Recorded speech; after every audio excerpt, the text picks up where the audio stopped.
La SNCF est vraiment très fière de cette nouvelle, puisque la SNCF était le 14e partenaire officiel de la candidature pour les JO 2024, 14e partenaire officiel, donc nous sommes vraiment investis dans le dossier. On a défendu le fait que notre système de transport, de mobilité était un plus pour cette candidature, et on a eu en plus une annonce un peu particulière, puisque dans toutes les gares et dans les trains, à 20h hier, c'est-à-dire 20h heure de Paris, 13h heure de Lima, nous avons annoncé que la SNCF, partenaire de la candidature, était fière de dire que Paris était ville haute pour 2024. Donc c'est vraiment formidable. Pourquoi c'est bon pour la SNCF? Pourquoi c'est bien pour la SNCF?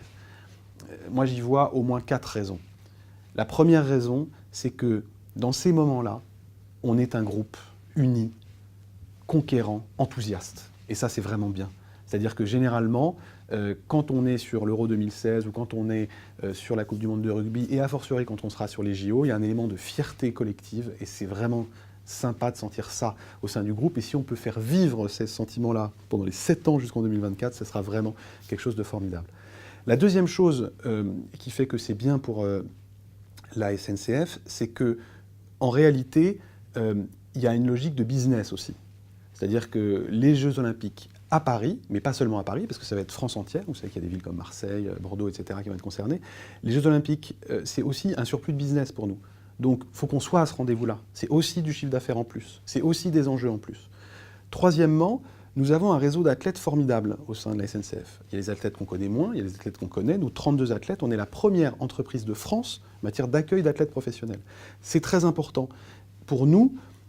Et donc les JO vont pouvoir mieux faire connaître ces athlètes, qui vont être des ambassadeurs pour les Jeux Olympiques, mais aussi pour le sport en général. Et quatrième point, très important, je pense, c'est que les Jeux Olympiques peuvent être l'occasion aussi de mettre des sujets à partager au sein du groupe, comme la santé au travail, la pratique sportive, plusieurs sujets qui sont liés certes au sport, mais aussi plus globalement au bien-être au travail. Et je pense que les JO peuvent être aussi un vecteur pour cela.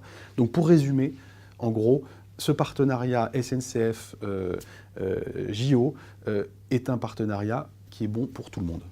Les prochaines étapes doivent être précisées. Ce que l'on sait, c'est qu'en gros, à l'automne-hiver, on va commencer à vraiment discuter du rôle de chacun, c'est-à-dire en tant que partenaire possible, non pas de la candidature cette fois-ci, mais de l'organisation des Jeux Olympiques.